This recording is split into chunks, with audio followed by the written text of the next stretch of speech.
2020 has been a wild year for everyone, and that includes our favorite bands and musicians. While they were in lockdown and unable to tour, many of them decided to have a little fun by covering some of their own favorite bands and artists. Some were great, some were awful, and some were just weird. This video takes a look at 10 crazy rock cover songs in 2020.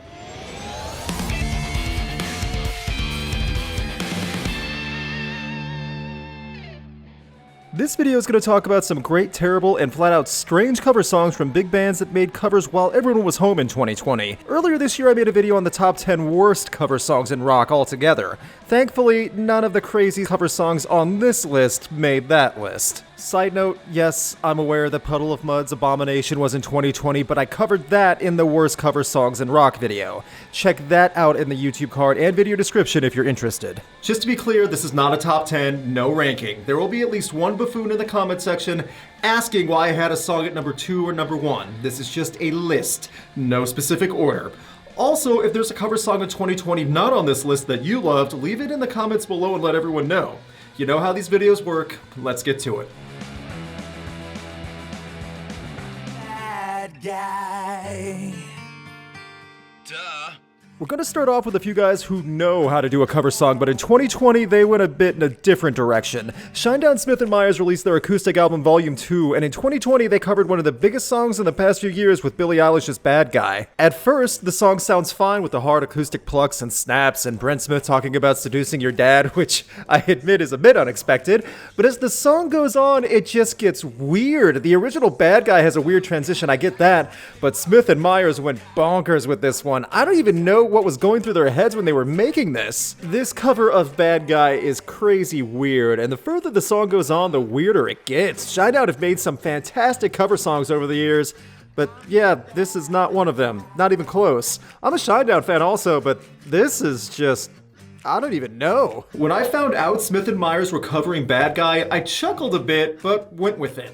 When I heard it, my eyes bulged out of my head. It's not the worst cover song of 2020 or anything, but wow, does it sound awkward and not worth going back to, and you know, even Billie Eilish would probably look at this with some stink eye. And she likes a little bit of weird, so that's saying something. I'm not saying Smith & Myers are untalented, and I'm not saying they can't make a good cover song. I'm just saying that they should dial it back a bit and only make covers that fit them. Bad Guy does not fit them. It's 'cause I'm wearing your cologne.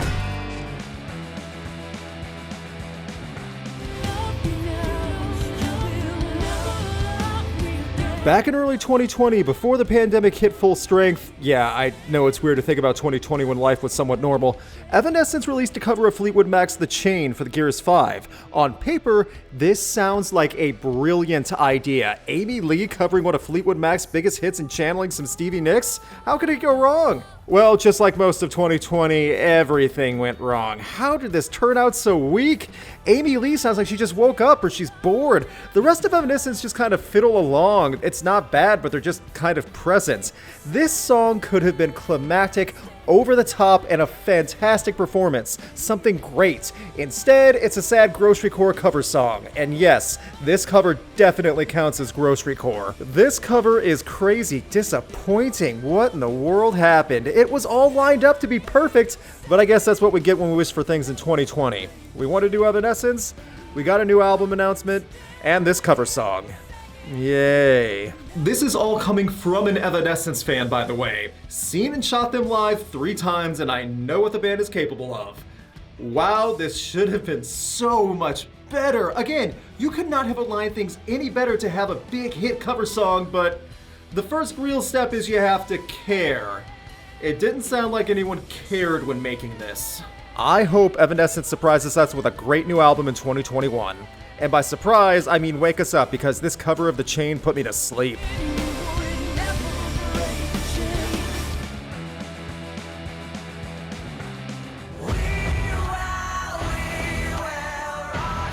Continuing with the ladies, In This Moment released their latest album, Mother, this year. In This Moment loves them some cover songs over the years, and when you have the guts to try and cover Queen, it's worth mentioning. We Will Rock You is a short song as it is, but on top of that, the group brought in some additional voices in Lizzie Hale and Taylor Momsen. How do you cram all of that into a short pump-up arena track? You extend it by a full verse. Each singer got their own verse to sing, and through that, they repeated the second verse word for word, but with a different singer. Don't know if I've ever seen that before, or if I have, I just don't remember it. This take on We Will Rock You is much moodier, for lack of a better term. It's not so much a pump-up anthem as it is sinister and foreboding. The biggest surprise on this cover, Maria Brink was really overshadowed by Lizzie and Taylor's performances. Big time. Maria was the third wheel on this. I mean, the cover is crazy overshadowed in that sense. I know that's a stretch on the wordplay, but I think you get what I mean. I'm a fan of In This Moment, but this cover does not do the original or Queen any justice. Along with that, it made Maria look like she was out of her league compared to the others, which is crazy because we know Maria Brink has some pipes. All this cover did was make me want to hear the original and wonder what happened with Maria here. We Will Rock You turned into We Will Overshadow You, and also We Will Creep You Out. Seriously, it's a creepy cover of Queen. Yikes.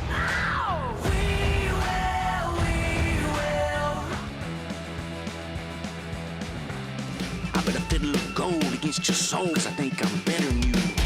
I'm not sure what diehard Korn fan wished with all his might, please give us a new Korn song in quarantine.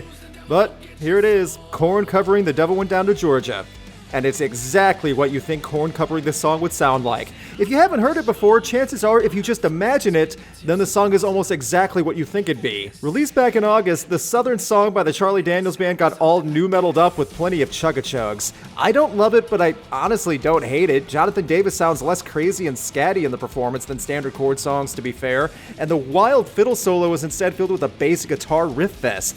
It fits for what they're trying to do. It's crazy, corny. And I don't mean lame dad jokes corny, I mean it's corny as about as Korn sounding as a Korn song can get, with the band trying to cover something as ingrained in American culture as The Devil Went Down to Georgia. It's just over the top enough with the volume and deep bass and drums to give it that Korn shine that I think people would expect, even if no one was expecting this one. All I know is if Korn tours in 2021 and they hit up Atlanta, there will be many people at that amphitheater losing their minds. If you want your classic fiddle duel covered by nu metal pioneers, Korn have you covered. Can't imagine many people were demanding that, but here it is.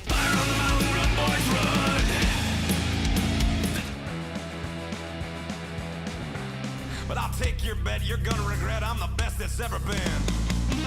Speaking of The Devil Went Down to Georgia, apparently 2020 couldn't stay quiet for too long when every other band in 2020 had to go home, and Nickelback, of all people, decided to release their own edgy, tough cover of The Devil Went Down to Georgia less than 2 weeks after Korn did. Korn versus Nickelback. There's a big fight for all you early 2000s music fans. It's by Nickelback featuring Dave Martone, and this was Nickelback's first new music in years, and oddly enough, this was recorded a couple years ago but just kept offline until 2020, year of our destruction. There are definite positives on this one. Despite what Nickelback haters say, the guitar shredding is excellent, and it's worth a listen alone just for that. The negative, however, is that, for lack of better terminology, Chad really chatted it up here. Mr. Edgy added a ton of profanity and edgy growl in his voice just to make things extra intense, and why? Why did it need that?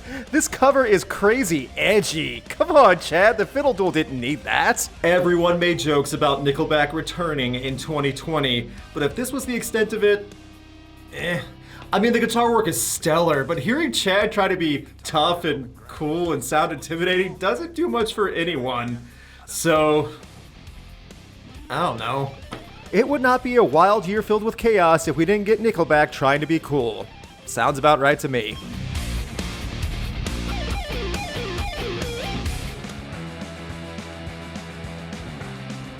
Lost my sense of direction.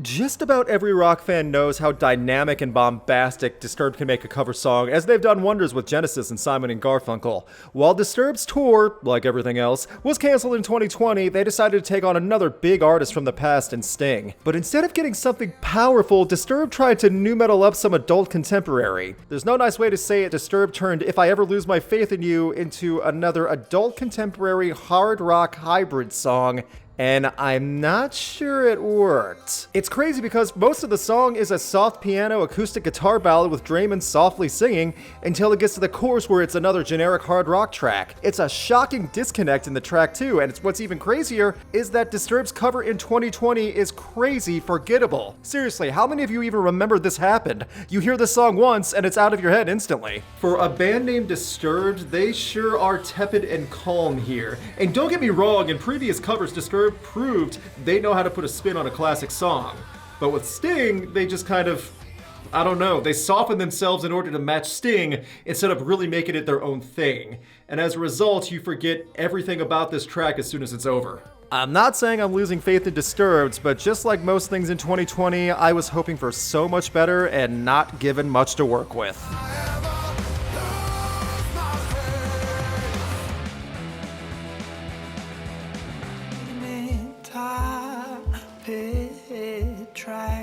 Covering Nirvana is not easy, as we learned previously. Sorry to bring that up again, check the video in the description to hear my thoughts. But when Glass Animals took their tranquil and lush sound and applied it to Heart-Shaped Box, they totally stripped away any grunge from the 90s and made it into a serene experience. And that's what this cover song is from Glass Animals, crazy serene. One listen will put you into a trance.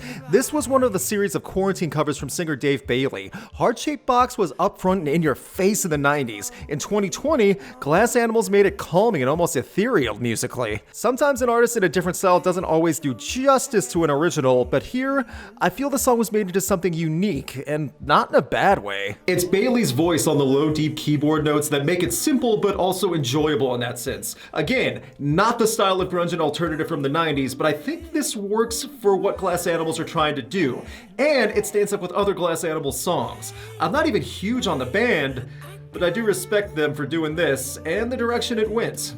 Good use of quarantine time. A song written by Kurt Cobain and Nirvana turned into a track so soft and smooth that you get lost in the music instantly. Proof that a creative musician can completely turn an original song into something wildly different. Wait, I got a no complaint.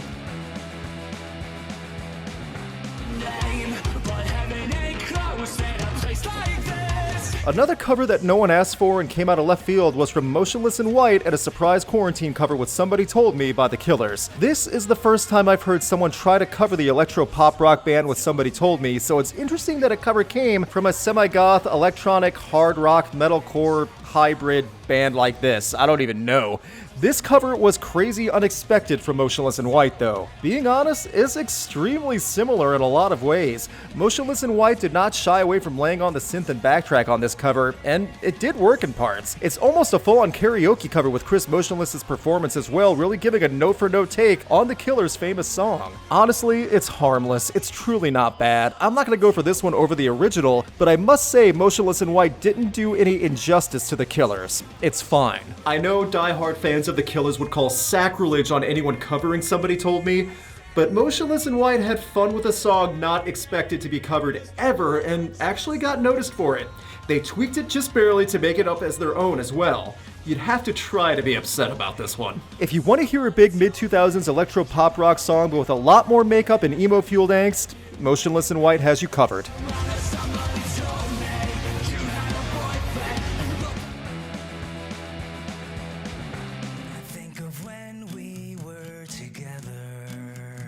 When I think of covers that no one asked for, this will be my new go-to for an answer. I'm not against someone covering Gautier or the instant classic from 2011 with Kimbra, but it's a callback song and about a bitter breakup, not whatever 3 Days Grace did. Honestly, it's been months since this cover has come out and I'm still laughing at it. They tried to make this brooding and mean-spirited and angry, and it just comes off as lame and posing. How in the world did this happen? You can tell they put effort into this too, but the awful guitar effects and chugga-chugs, the stock drumming. Worst of all, instead of Gautier singing with Kimbra, it's just Matt Waltz singing to himself. That defeats the specific point of this unique song. This song charted on Billboard's mainstream rock chart too, proof that radio will play anything by 3 Days Grace. This cover of Somebody That I Used to Know is crazy awful. There's no nice way to say it. I still am trying to wrap my head around why they all thought this would work. The first time I heard this track and saw the video, I could not believe how far off the rails 3 Days Grace went with this one. It doesn't even make sense with Walt singing to himself technically on a vicious post-breakup song. But then you have this terrible digitized butt rock polluting the airwaves. If Gautier's heart really was broken back then, I hope he never hears this cover because it's going to be broken all over again. If you're a diehard fan of 3 Days Grace and love this song, please let me know. I have nothing against the band, but I just don't understand this at all. Wow, this is bad. Before we get to the last crazy cover song to talk about, besides the many I most likely missed, please hit the like button below if you've been enjoying this video so far. It helps a ton to get the video pushed in YouTube's algorithm to new viewers. Thank you. Alright, here's my favorite rock cover song of 2020.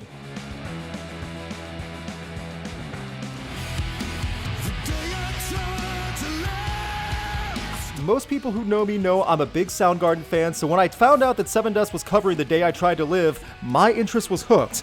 Off of Sevendust's 2020 album Blood and Stone, this Soundgarden cover closes out the album in a big way, and I think the band did Chris Cornell true justice in the performance. LaJean Witherspoon's voice is underrated in the rock world, but anyone that can cover a voice like Cornell and make it their own and impress everyone with their sound deserves some respect. The rest of Sevendust does great as well, especially Clint Lowry laying down the guitar track. This cover of The Day I Tried to Live is crazy great. It's just great. 25 years after the original song was released, and the track is still getting love. I admit I still prefer the original, but that does not take away the powerful performance that the band gave here, and it proves Sevendust still has it as well. Also, listening to the cover doesn't make me confused or weirded out or disappointed, unlike some on this list. Sevendust did a great job. This was my favorite cover song of the year, and it was a big selling point for the band's latest album. You can hear the song by clicking on the link in the video description below, along with all the other songs featured here, if you want to hear all of them. But for me, Sevendust made a cover that felt like a tribute to Soundgarden and made it their own, like a good cover should. Rest in peace, Chris Cornell. Your music is still rolling on and being appreciated by just about everyone. And that was a look at some crazy rock cover songs in a crazy year like 2020. What's your favorite cover song to come out this year? Leave a comment and let everyone know. Big thanks to my patrons and a special thanks to Brandon Barenfeld, Chris Doman, McKenna White, and Dom Smith. You can have a say in upcoming videos and see videos early by supporting Rocked on Patreon. Click on the link in the video description for more info. Please subscribe and ring the bell to get notified on upcoming videos. You can check out my concert photography on Instagram, and you can keep up to date with Rocked on Facebook and Twitter.